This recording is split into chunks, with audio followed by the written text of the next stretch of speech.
Hi. I'm going to do a quick intro. I'm incredibly excited to welcome everyone to this conversation between Hearst Pride and Next Gen. And we're going to be discussing something I think is super relevant to all of us. I mean, the title of the book, Lead Like an Editor. I think every division here wants to hire passionate teams and tell the story of the brands and also just be better storytellers overall. So with that, I have some quick bios first. So we're all looped in on who's on stage. Victor Mays is an award-winning creative director and author who has spent the past 2 decades leading art teams at some of the world's largest publishers. He currently serves as the creative director of VERANDA and is also a chair of the magazine's division's Hearst Pride Employee Resource Group.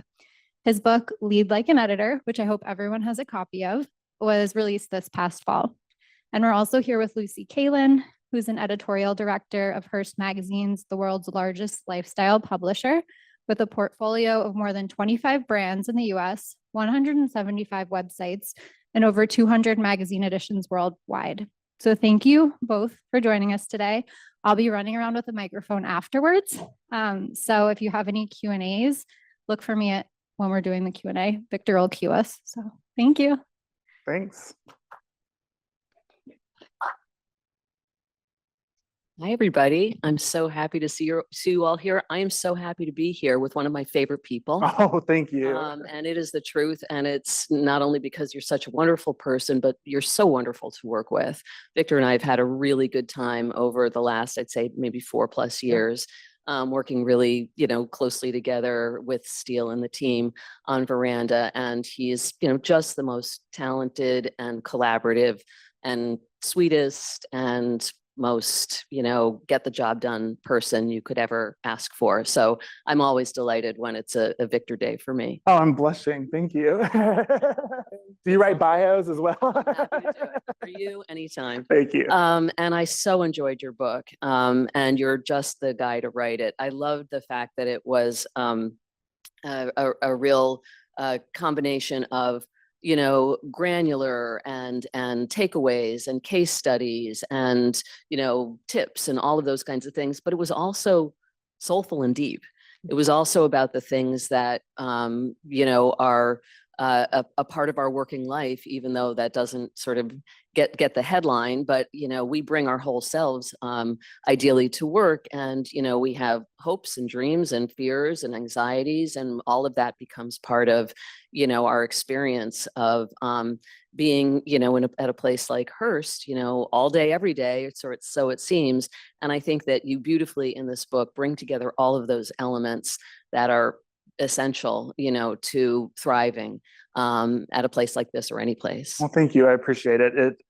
As I say in the book, this industry and this career is really born out of passion. And so it doesn't feel like work a lot of days. It feels like having fun, and it feels like an extension of what I would want to be doing if I wasn't getting paid for it anyway. So it's a fun place to work.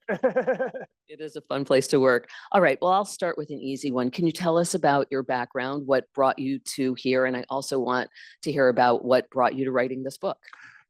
Yeah. So I have sort of an interesting background in that I went to school for journalism and went to grad school for journalism as well.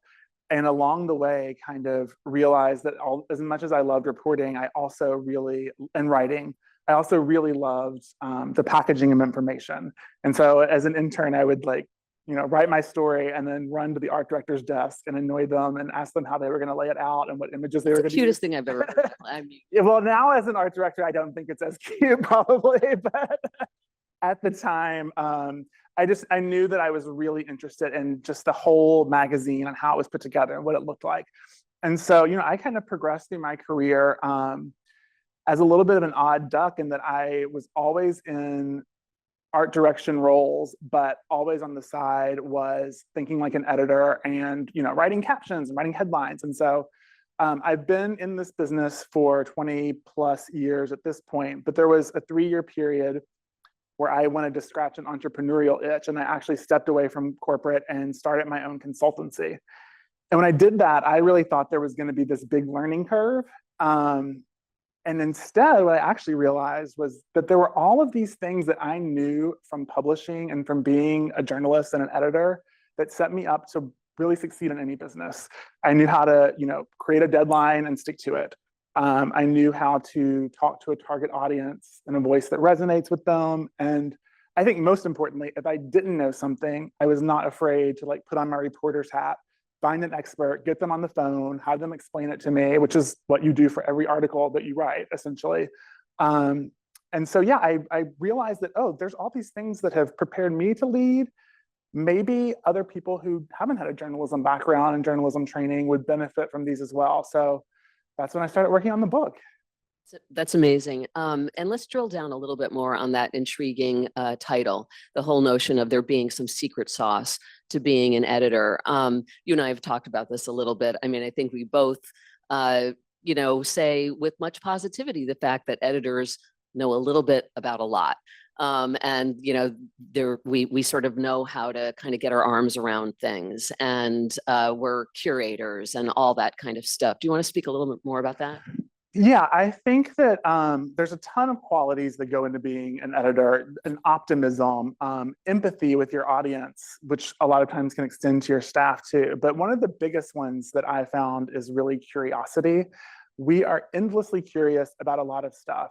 It's funny, looking back now at my childhood, I almost seemed like a quitter because I took piano lessons for a year and didn't really care for it and moved on. And I took horseback riding lessons and swimming lessons and Cub Scouts and all of these different things. And I would try it and do. I'm sorry to interrupt. No. But your dad became the Cub Scout leader. Yes. You thought you were super into it. And it was like, Dad, I don't want to be a Cub Scout anymore. Right. He had to go to 4 weekend classes to learn how to be a leader. And then a few weeks later, I was We're going to forgive you for that. Yeah, I was like, I don't think this one's for me, actually.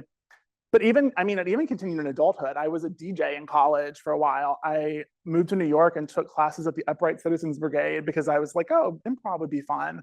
And it's just knowing that there's an endless world of stuff out there and being really curious about it. But I think that extends to being curious about leadership, being curious about your business, whatever it may be, and just really asking questions and kind of energetically diving into the topic. I think that's when you can do that with a topic that you have passion for, I think it's sort of a game changer in your career. And it is sort of markedly different than the career paths that we both have a million friends, that have been on, such as to be a lawyer, to be, an MBA, to do whatever that's going to lead you to be a doctor, obviously. Our world is different, right? I mean, there are a lot of off ramps. There are a lot of twists and turns. And that's a lot of what makes it really fun and interesting, but also there is not necessarily the straight path. You have to kind of find it yourself.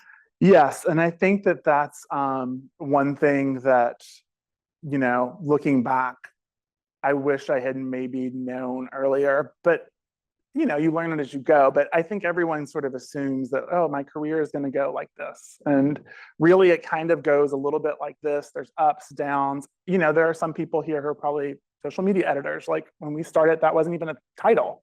There are things that you may think, my career is going this way, but you don't even know some new technology or some new turn that your career could take and send you off in a whole other direction. Yeah, exactly right.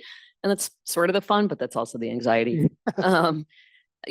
We all talk a lot about passion and finding our passion and sort of, that being a key element to having a satisfying career. And of course, that's a hard thing to measure. It's a hard thing to plan for. And I want to ask you about that, but I also very specifically want to ask you about something very tantalizing you put forth in the book, which is the idea that passion will unlock 2 life-changing secrets. Please tell us, please share. Yes. So everyone, here are the 2 secrets. You can picture the magazine cover line now, the 2 secrets you need to know about passion. So it's and one, like many secrets, once you learn them, they're kind of obvious in a way. But one, when you are working in a career that you are passionate about and on a subject matter that you are passionate about, your work gets better and it gets easier. I always give the example, this is technically my first book, but it also isn't, because I my senior year of college, the last 4 months, my final semester, I wrote a 150-page thesis, and that was my only class. But I wanted to do it. I wanted to write a book and challenge myself, which, you know, people spend 2 years on a book, 3 years. And I said, well, if I'm going to do this, I have to choose a topic that I'm passionate about. And so I wrote about Madonna as a feminist. But it was something that I felt like I could endlessly like get into, and I could write about it and then re-edit that and cross things out and like just really deep dive into. And I think when you can find that, whether, you know, we are lucky to have so many enthusiast brands and brands that cover fashion and brands that cover entertainment. If you can get yourself into a, you know, area that you are just passionate about, I think that your work will get easier. So that's secret number one. The work gets better and easier. Secret number two, your life also gets a whole lot better. So I know that, and this is controversial, we've talked about this, but there is the element of work-life balance. I personally have found it to be less difficult to manage when your passions in life sort of overlap with your passions at work. You know, I always say a lot of interior designers, when they go on vacation, their first stop is an antique store. You know, I'm sure people at Runner's World or people at bicycling, like, yeah, they may be running and bicycling on the weekends too, but like, that doesn't mean that they can't also write about those things and have passion for them. I think that the former, a former Cosmo editor-in-chief, Kate White, she had called, I think she coined the term work-life brilliance. And I love that. Like, yes, we don't need to be spending all of our time working, and we do need to have some balance. But I do think when you are really passionate about what you're doing, it becomes a part of your life too. And it just all sort of becomes seamless. I totally agree with that. It kind of reminds me of a well-worn but true phrase about, you know, if you want to get something done, ask a busy person, because there can be, if you know, if things are going well with what you've tasked yourself with, and you know what your sort of level of engagement is and what you're doing, you know, you're kind of thinking about it all the time. You're sort of vibrating with the excitement of, you know, getting up tomorrow morning to have that call or to, you know, work on that draft or whatever. And I think that that is, albeit a cliche, I think it's a true one, which is, you know, to your point, we get better. We get better as people when we're engaged, when we're passionate, when we've got a lot going on. Well, I think if you can find something for work that doesn't drain your energy. Now, granted, there are times when we have an expense report to do, or we have a meeting that we really don't want to go to. Like, everyone's not, you know, passionate about every single aspect of every minute of their day. But when you can find a job where the majority of what you're doing energizes you rather than draining your energy, I think you're a little bit less concerned about clocking out at 5:01, or you're a little bit less upset if you have to work an extra hour on the weekend, because it's something that you enjoy to some extent anyway. Sure. It also made me think, you and I talked about this, but it made me think about that phrase we all use these days, which is the Sunday scaries. And I think it's, you know, something we can all relate to, and it's a kind of a thing, but it does make me think, like, if Sunday scaries are a big issue for you, that might be a red flag, you know, as opposed to like, I can't wait to jump back in tomorrow. Yeah, I agree. And I mean, everyone gets it to some extent at different times. If you have a big project, or if you have something that's due that morning, or, you know, a big week ahead. But I think that if it's happening every single week, you might want to investigate what you could be doing instead, or what you would prefer to be doing instead, that wouldn't necessarily lead to that feeling. Yeah, I agree. So how do you find passion at work? Everyone wants to know that.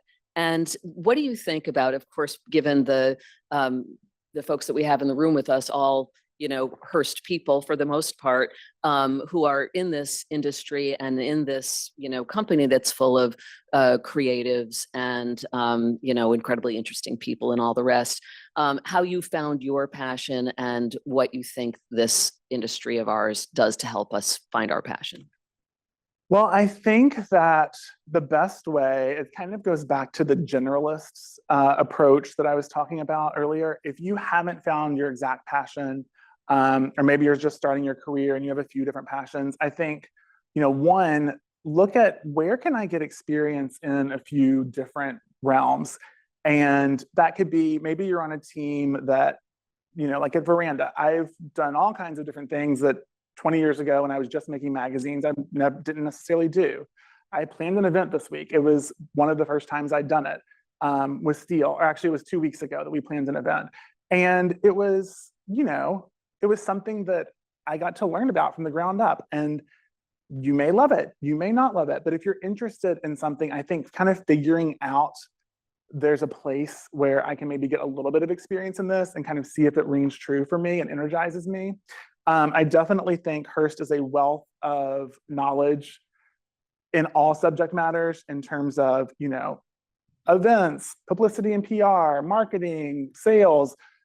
Any of these people in this building are many are very passionate about what they do, and they're more than happy to share their passion with you. If you're curious, does a sales position, could that be something that I would enjoy? I think I would, but I don't know exactly what it entails. I think reaching out and having these conversations with people where you're genuinely interested in them, that's one way to find it as well. And then of course, to do a plug for the ERGs, like if you're wanting to learn how to plan an event, if you're wanting to learn how to do public speaking, like you can join an ERG, and maybe if you aren't getting that passion from your role per se at work, you might find it in some other aspect of Hearst where, you can lead in a different way. And I also think that, the fact that, our business is so kind of unstratified now is a factor as well. I mean, back when I started in this business a long time ago, I mean, the lanes were very clear. I was on the writer editor track. Someone else was on was in sales. Somebody else is in the art department. And of course, there's some of that still in our lives. You have to train and become good at the thing that, right, is your background and your future. But I can't believe how much we touch on each other's business now. Like my interaction and all editors' interaction with, with strategists, with ad sales, with events, with it's just the nature of our business that it's much more fragmented. And while that might sound like not awesome, I think it can be kind of awesome. It's like there's a lot for all of us to learn from each other and to actually touch and get involved with. Oh yeah, I think I definitely think that if you're interested in something that someone else on your team is doing, and you say, hey, like I don't know how good I would be at this, but I would love to try my hand at it or help out, I guarantee people are gonna let you have a little bit of experience at it, whether that's like, editors who are designing things on social media so that I'm not designing every single thing, or whether that's me writing articles for the magazine from time to time because I was at an event, and rather than tell someone about it and have them write it, I can write it myself. So I do think that there's, these days, for better or worse, like there is plenty of opportunity and plenty of different aspects of the job that you can try out if you'd like. Because it's all hands on deck. It is. Just, as we all know, the amount of content that we're all expected to create, it just grows by the day. And, anybody who's even maybe a little bit good at something will get a shot. Yeah, it seems to me. Absolutely. Even I know with like, the e-com world, like even if you're like, oh, I love shopping, I want to pick 4 products a week and send out, and write an article about that. Like there's lots of different ways that you can get your feet wet that I think people would appreciate the help. I completely agree with that. Okay, you have to be honest with us, and you are in the book about this, but was there ever a time when you were not feeling the passion, and how did you deal with that? There was. My husband's in the audience, so he will definitely remember this. But there was a period where I worked at a company called Bonnier, which has many magazines in the US, but they're kind of, in Sweden, they're almost like the Hearst family. Like they are a big family-run publishing company. There's million buildings with Bonnier on it. But in the US, they have several magazines as well. And I was working on one of their smaller magazines called Caribbean Travel and Life. And I had previously worked on a magazine they owned also called Spa. And at both of those magazines, it was beautiful travel stories, wellness stories, interior design to some extent because of the resorts and such that we covered. And there was, believe it or not, a little bit of a corporate restructuring and a little bit of a shakeup. Can't imagine something. Yes, this was 2011. And I had just moved from California to Orlando for the job. I'd been there 2 months, I think, at that point. And when the dust settled, the brand that I was on, I was no longer on, and they asked if I would like to keep my job, would I like to become the art director at parenting? And, I had, I say in the book, like my first reaction was terror because I was an only child. I was like the little kid who wanted to sit at the adults table. I didn't really have experience with kids. And then, I now went from art directing shoots at resorts to art directing toddlers on set, which, spoiler alert, is not the easiest thing in the world. Just give us an example. Yeah. Oh gosh. Well, okay. I can tell you an example. Is someone said, "Oh, my friend like really wants her daughter to be in the magazine. She lives in Virginia, but we're based in Orlando, and so she's gonna fly in this morning. The shoot's at 3. They'll land at noon. They'll come straight here. We'll do the shoot from 3 to 5." I was like, "When is the nap time? The feeding time?" Like, there's things like that where it's literally you are there to get your work done. And, for me, it didn't come naturally. There were other people I worked with who loved kids and were down on the floor, and the photographers we hired were often the same way. Whereas I had worked at interior design shoots where you like set up the camera and like make a tiny adjustment and then take a photo and then scrutinize it and put in one more flower and then take a photo. And so it was a totally different way of working and just subject matter. And so what I did was I tried to find my passion where I could. And so what that meant was I ended up doing the food stories for the magazine and art directing those and some of the travel stories. And then at the end of the day, where I found my biggest passion was the company offered an employee exchange program where you could actually switch jobs with someone else in the company for 3 months around the world. And so I ended up going to Stockholm and working at 2 interior design magazines there. And it was while I was there that I said, okay, I've tried to find my passions in food shoots and maybe the occasional travel story, but this is not a long-term fit for me. I know this interior design world is, so I need to start figuring out my next steps to make a move. So the upshot is you were not destined to be a baby wrangler. I was not, no. If it had been puppies, it would have been a different story, maybe, but. I totally get it. So I wanted to ask you, is there any advice, like an excellent piece of advice that you wish that you had received earlier in your career? I don't know why I would ask this actually, because who wouldn't want your career, but was there anything that might have been? Well, I think honestly, it's leaning into what makes you different. At the beginning, I was going out for all of these art director roles for competing with people who had, gone to design school, gone to Pratt, and I, literally had maybe opened Illustrator once in my life. I knew InDesign, I knew Quark Express, dating myself. I knew Photoshop, but like I couldn't draw a straight line. I had never taken an art class in my life. And essentially, I always felt a little bit of imposter syndrome sometime around that. What I learned later, and what I wish I could have told myself, is that it made me different, that I was comfortable writing a caption, a headline, a deck, reporting a story as well. For a while, I worked at 2 spa magazines where I was the only man on staff. And so there were all of these treatments that were a shaving treatment or, different things that no one could really cover. And I would go and do them and then write about them, visit a men's spa and write about that. And then what I really learned was that although at the beginning I was talking to creative directors trying to get my next job, as I moved up, I eventually was interviewing with editor-in-chiefs to get my next job. And I knew exactly how to talk to editor-in-chiefs, and I knew exactly, what they were looking for. They were looking for someone who could speak their language and the language of art. And so it really ended up, I think, serving me well. And I would just tell myself to sort of like chill out and not worry about that as much and kind of lean into what makes you different. I love that. And I think also when you and I talked about this for the first time around in our conversation the other day, and you're getting to some of this as well. It's taking on assignments and things that scare you. And I know so many people, so many of us have had that experience I certainly did when I was younger, of just terror at the thought that what if I blow it? What if I get it wrong? And like it's almost paralyzing. And I think that's probably not anything we want to recommend to anybody. It shouldn't be like that.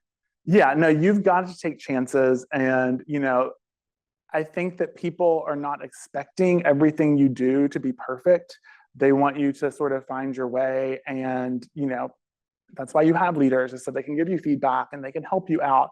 But you can't sort of stifle yourself by not taking action or not trying new things, because you may not be perfect at them right away.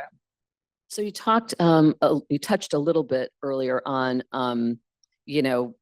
tapping into like a vast and amazing network of the type that we have here at Hearst. And to some degree, that could be about finding a mentor and the importance of a sponsor or a mentor. And then, of course, in a perfect world, when you move on in your career, you become a mentor to someone else. Can you tell us some more about how mentoring has worked in your life and what advice you have for people about making the most of that? Yeah. So when I was in my last semester or last quarter at grad school, I went to Northwestern for journalism. We did for magazine journalism specifically, we did a trip to New York where we went to a few different offices and met with editors and art directors and everything. And I remember Eva Spring was at that time art director or design director, maybe art director at Real Simple. And she gave everyone her card at the meeting, and I kept it, and I followed up with her, and I remember she basically became my mentor when I moved to New York. And I remember years later her saying that how many cards she had given out over the years, and I was the only person who ever actually followed up. And I know that's probably not true of everyone, but I think the biggest thing is if someone says to you, oh yeah, follow up with me, let's stay in touch. It's actually doing that and doing it in a way that is not always asking for something, but rather just trying to learn from the person to some extent. I remember the first time I met with Eva, I asked her about her career. I asked her crazy questions like, I know what an art director does, I think, but what does a creative director do? Things like that. Tell me about your experience. It wasn't like, hire me at Real Simple, I want to get a job, And so I think there's really that showing that curiosity and interest in the other person. And then sort of, continuing to follow up and continuing to stay in touch, but not being too aggressive about it. And I think it's just really being authentic and genuine with them. Yeah, I think that's really important. I mean, I feel like one of the things that we face a lot now in this incredibly disruptive time in our business, where we're really all trying to kind of figure it out on the fly. It's not quite like that, but sometimes that's the way it feels, just because our industry is changing by the nanosecond. And I just feel like sometimes one of the things that speaks loudest when somebody who's seeking mentorship comes to you is when they say, I'm here, I'd love to pick your brain, I'd love to talk more about the industry, what have you, but also I'm here to help. I'm an extra set of hands. Is there anything I can do? And I practically weep when people say that. It is just so wonderful when people are interested in talking to a leader and maybe connecting and partnering with a leader, not only because maybe they can do something for you, and it would be wonderful if they could, and if they can, they will, but also recognizing what we face in incredibly busy professions, in incredibly dynamic industries like ours. Yeah, I agree. I think whenever you can, and this goes for career, but also in the book in terms of leadership and running a business too, which are some other topics that it touches on, whenever you can offer value to someone and not just take value from them, it becomes a very reciprocal relationship, and the other person then is enjoying meeting with you as well. And it's not just checking a box or ticking a box for them. It's really a relationship at the end of the day. That's exactly right. And sort of mentoring adjacent maybe is networking. Let's talk a little bit about that. I mean, I think, as you say, the ERGs are just such a wonderful way to not only learn from each other, but create lasting bonds and have support throughout a complicated organization like anyone that's as big and matrixed as ours is. And that's part of it, but I think there are other ways to network too. Yeah, well, I think, like you said, the ERGs coming to events like this, coming to, the in conversation with talks, like there's so many people in this building. And I think also for me, because I don't work full time in the New York office, I try every time I come here to meet someone new. And so I had been on Slack and talking with Lily Root, who is in events, a few weeks ago about something, and she said, "Oh, the next time you're in New York, like let me know and stop by the office." And so I did. And yesterday I went and sat and talked to her for 20 minutes. And as is often the case with me, we talked about theater mostly, but we also talked about Hearst and about other common interests, and it was great. And so we, now that's a connection I have, and I think that the best way is just to sort of take advantage of, especially if you're here in person, take advantage of what's in the tower. But even if you aren't, and I can say this as someone who, works not in the tower, works in remotely, that because of Slack, because of Teams, because of all of these different tools we have, during the pandemic, especially, I think the playing field was leveled. And so there were a lot of connections that I made then because everyone was remote. And so it was easy to say, hey, let's jump on Teams for a minute, or let's, jump on a call. And so I think just really taking advantage of that and following up with people whenever you can. I completely agree. Okay, important and big central question here is leadership and what it is to be a leader. How would you say you learn to be a good one, and what are the traits that good leaders have? Well, I sort of say in the book, I think this country, society, world has a little bit of what I call a leadership learning gap, in that, I learned a whole lot of things in school that I will likely not use in my own profession, but I never took a single leadership course. And so what ends up happening is that in almost every profession, you start out doing something that you love, hopefully, doing it really well, and then you advance to the next level and the next level. And then all of a sudden it's like, well, if we want to promote you again and you're doing great, you're gonna have to start managing people. And I think that some people are actually interested in that, but most people are just like, oh, I guess I want the promotion, so I'll do it. And so I have found that because leadership training is not always super available. Now, I do think that is changing a little bit, and some of the programs that the People and Culture team have come up with are really great for that, and take those if you can. But I decided, I had managed a few people along the way, and then I hit my first big job, which was the design director at Coastal Living, where I had gone from managing maybe one photo editor or one other person to having like a team of, I think it was 3 or 4 at the time, and then it grew a little bit too. And I just self-educated. I went and got books. I, read as much as I could about it. And so I think that you need to self-educate, but also you need to consider what you have seen from bosses that you really liked, and think about other maybe leaders who have not made you feel so great at times. And what was it about them that didn't really resonate with you? So I think a lot of the traits that make a good editor also make a good leader. Curiosity, passion for your industry, optimism. No one wants to follow a pessimist. You can really, you don't have to be a Pollyanna. You can say we have some really tough roads ahead of us, but I think that our team can achieve things and can meet the challenges. I think integrity, you cannot expect your staff to have integrity if you do not have integrity.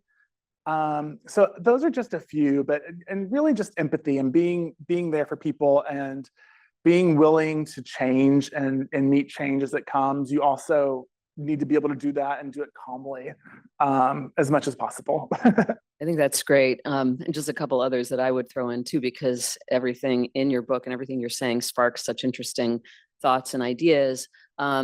And you and I've talked about this. I mean, decisiveness. I think it's having a vision and decisiveness, because when you're a leader, you're in a position to direct people and deploy people. And I've always found it just like unconscionable, unless it was unavoidable, when people in leadership don't have a strong vision and people are just trying to guess at what's going to work. And because it's just not been clear enough, been made it clear. And the whole idea of sort of sending people down a wrong road or wasting their time, to me, is just, as a leader, it's just sort of a horrible thing to think about. You know, it's funny you should say that, because I talk to a lot of, the other thing is I talk to a lot of editors in this book. This isn't just my musings. I mean, a lot of it is, but it's because I also interviewed. Great interviews with really interesting. Yeah, so I also interviewed a ton of editors, editor-in-chiefs, but former editors as well. I interviewed editors who are now at Netflix, editors who are running colleges, editors who have become interior designers. And I remember Jason Pfeiffer, who's the editor-in-chief of Entrepreneur magazine.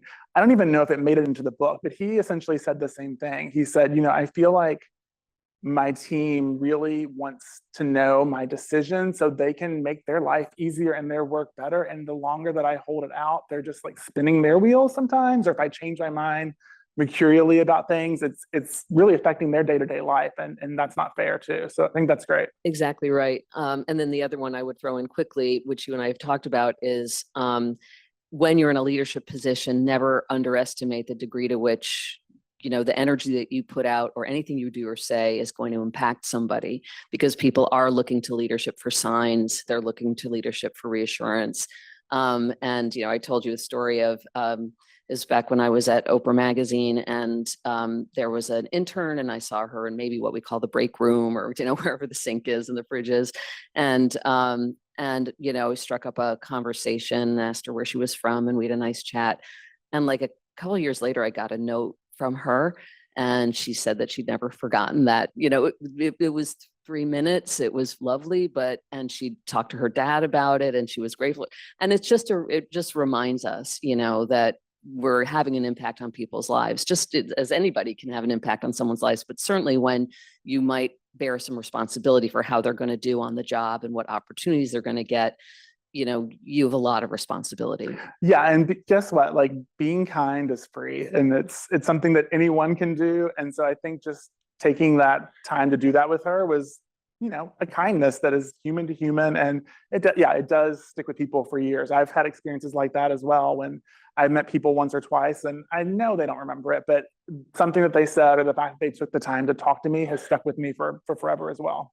It's a great lesson. You touched on imposter syndrome a little bit earlier, and I kind of wanted to return to it because I feel like, you know, the whole notion, I feel like if it sort of goes with that whole idea of fake it till you make it. And after reading your book, I'm kind of thinking maybe that isn't the thing that we should be doing, even though we all talk about it all the time. Like, what about being honest about what you don't know? What about, you know, going for help when you don't quite get something? Yeah, it's funny. I was thinking the other night about the fake it till you make it. And I remember on the Martha Stewart season of The Apprentice, which is one of the few that's acceptable to watch, I remember thinking that it stuck with me all these years later. One of the women who was, you know, vying to win the contest said something about, I'll just fake it till I make it. And Martha, you know, fired her that week because she was like, and Martha Stewart living Omnimedia, we do not fake it till we make it. We come as our authentic selves. And you know, she's obviously a pillar of the magazine world for many years. And I think that faking it is not as good as being vulnerable, and sometimes saying, I don't have all the answers, and let me surround myself with a staff that does. But even, you know, as someone who may not have a staff, I think just being able to ask questions, it goes back to the curiosity thing too. There have been situations that I've been in where I've tried to fake it, and then there's been others where I've said, like, this is new to me, I'm not exactly sure, like, and people are 9 times out of 10 willing to help and kind of share their passion again, share their knowledge with you in a way that doesn't require you to fake anything, but really just show up with curiosity and a little bit of vulnerability. And it's at least in my life, and I think it's similar for you. It's so incredible to me how the smartest people I've ever known are those who are willing to admit what they don't know.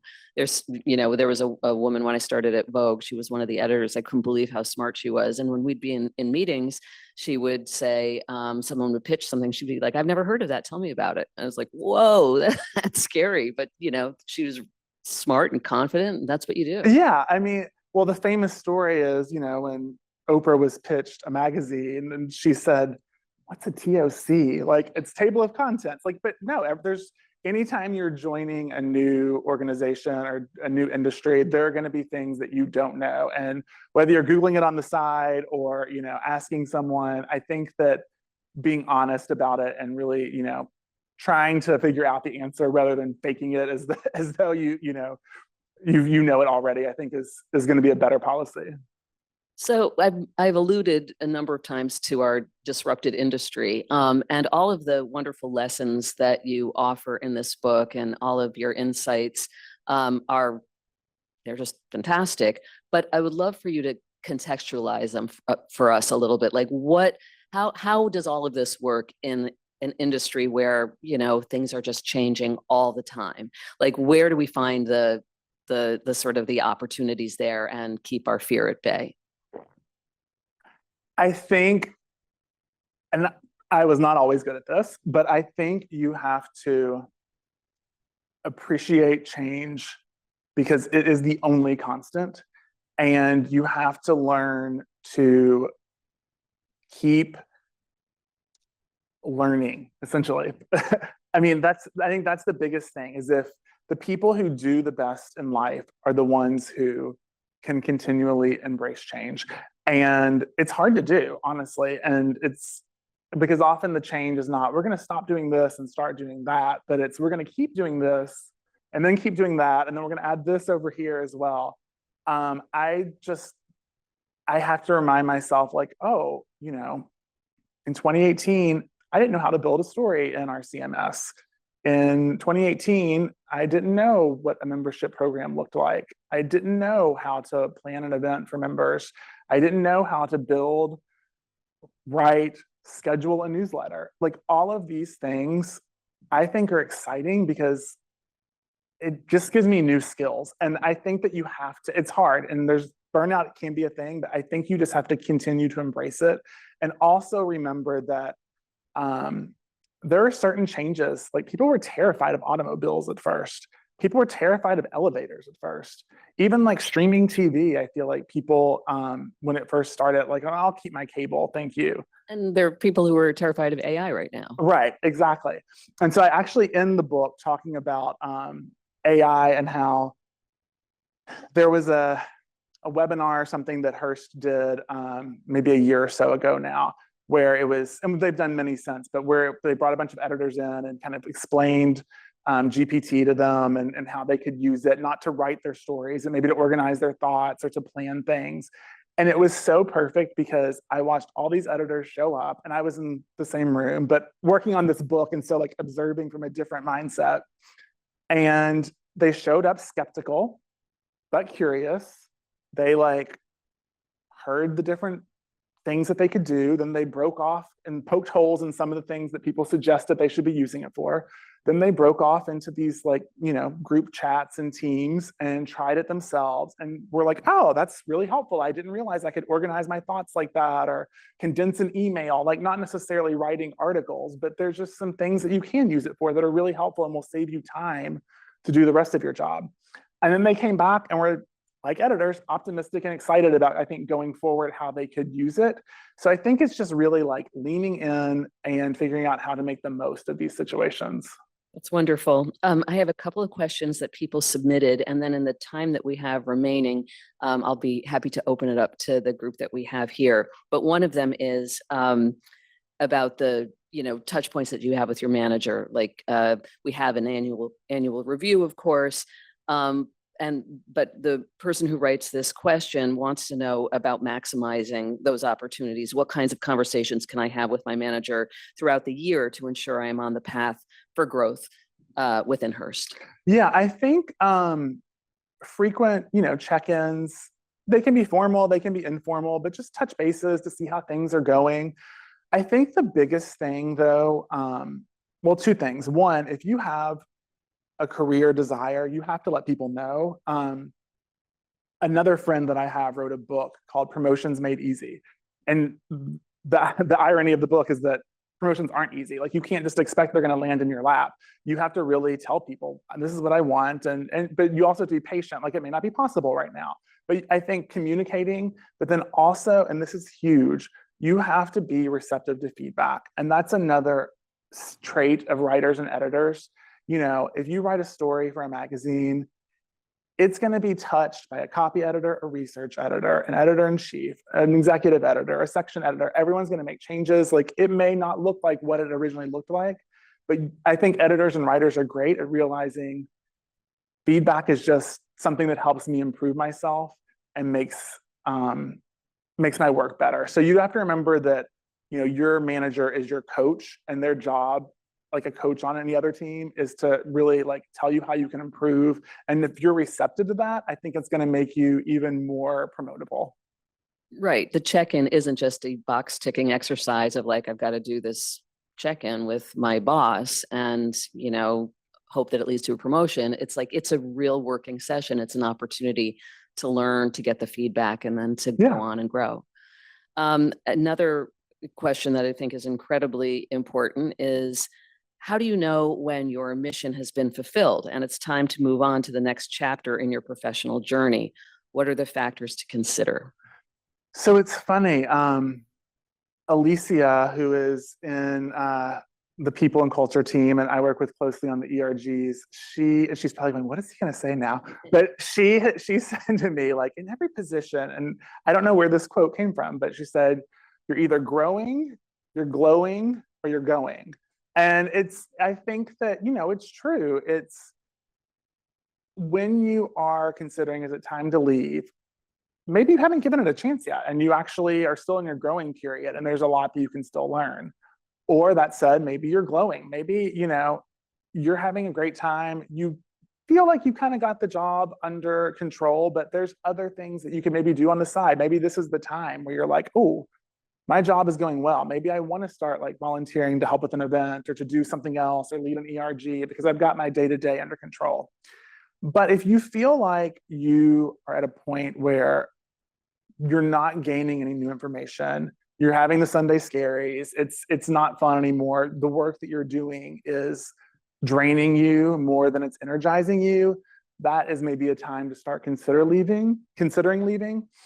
But I would caution people not to have grass is greener syndrome, where you're thinking, oh, I've got to move. I've been here 4 years or 3 years or whatever. It's time for me to move on.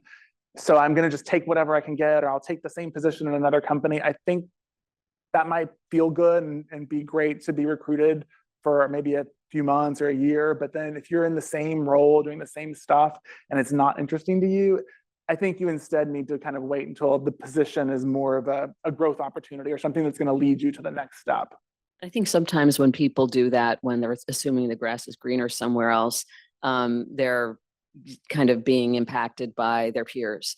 And, oh, well, this one was able to get promoted, you know, 2 years before I was, so maybe I better do this because this is the track that I should be on, et cetera, et cetera, et cetera. And what I always think about that is run your own race.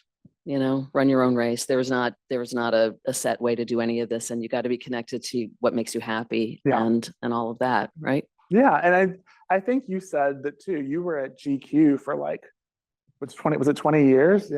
Yeah. Which I mean, and there's people who are job hopping all the time and they love it and that works for them, and there's other people who, you know, I've been at Hearst longer than I've been at any other company, and I genuinely love it and have enjoyed it more than working for any other company as well. And so I'm not in a hurry to leave for that reason. And I think it's the same thing. If you can find something in your work that is either getting you a promotion or just continues to keep teaching you and you keep learning, then it may not be time to move on yet. And there may be some other things that you can do to shake things up, taking on a different responsibility, you know, again, the ERGs or joining another sort of group. There may be some other ways that you can spice things up a bit, and it may not be time to move on just yet.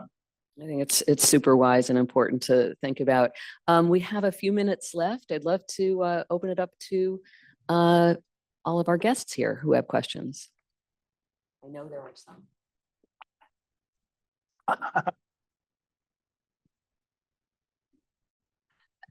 My question is, what was the most difficult aspect of writing the book? I think that's a good question. I think the most difficult aspect of writing the book was making the time for it. It's not just sitting down and writing 95,000 words, which it was. But I mean, it started as like 110, I think. And it was making the time for all of the interviews, the first round of writing, the editing. I mean, I was telling Lucy, I think I've read this book 20 times, like just editing it and making it better. But at the same time, if you wanted me to get up at 4 o'clock in the morning to look over spreadsheets, I would be ready to like poke my eyes out. But getting up at 4 o'clock in the morning to work on this I like popped out of bed some morning because I like had an idea that night, and it was very exciting for me. And so writing a book was on my bucket list for essentially my whole life. And the more I got into it and the more I interviewed and talked to all these other editors, that's what kind of kept me going. But there was a lot of things I said no to, and a lot of weekends and early mornings as well. As you know, you've written multiple books as well while still holding a job, and it's the most fun thing, what you described about popping up at 4 a.m. Like that's when you're onto something. It's like I can't wait to get back to it, and like who needs sleep? Yeah, but then you have to start marketing the book and promoting it, and that's when I'm like, oh God, I thought it was over, but it's actually not.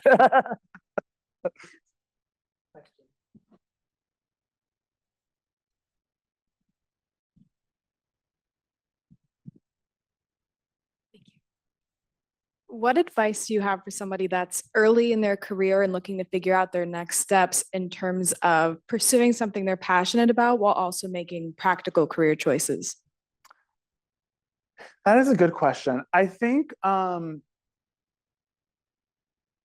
again, and not to keep repeating myself, I think try as much as you can to interview people, or not interview may sound a little bit formal, but talk to people in different industries, in different careers, see what resonates with you, think about the things that you already do, or hear the things that they describe and say, would that excite me? Or would that there's some people who, like myself, I think would be very draining to me to be in sales and constantly meeting people and constantly calling people. And I would feel like I needed to go hide at the end of the day. Whereas other people, if you put them in front of a desk for 12 hours a day, like I often am, they would be like, oh, I would go crazy. I need to be out in the world and meeting people and doing things. So I think it's figuring out what energizes you and what excites you. The other thing I would say is, yes, you want to work in your passion, but also a job cannot be everything.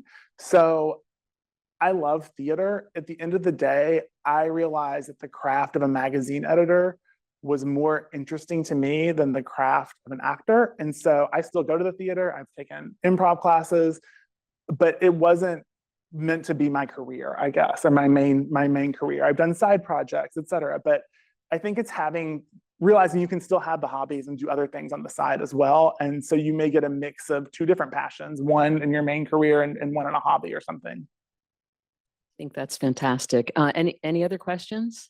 Here we go. Thanks.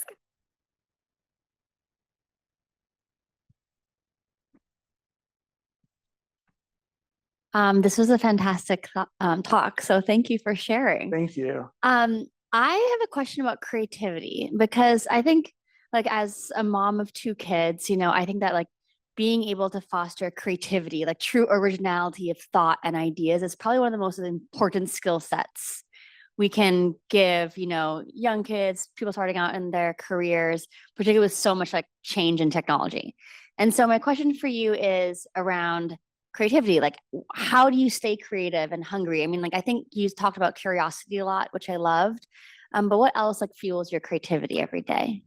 I think getting out into the world, again, so much of my day is spent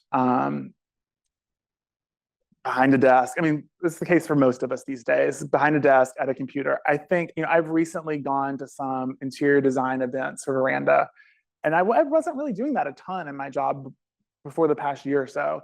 And getting out into the world and seeing things and meeting people, whether that's going to events or even just going to museums, exposing yourself to theater. I think all of those things my parents did when I was a kid. And it really, it let me see like, oh, there are people with careers as writers. There are people with careers in the arts. There are people with creative careers. I think that, and just really, something else I've heard before is if your, kid is really good at, piano, but maybe not as great at math, like don't hire them a math tutor, like hire them a piano teacher. Like also, I think it's really when you see something that they are gravitating toward, like don't be afraid to like, if they're into it, to sort of like double down and really reward their creativity and let them sort of explore that craft as well. Victor, thank you so much for your kindness, your wisdom, your insights, and for this wonderful book. Thank you. I appreciate it. Chris.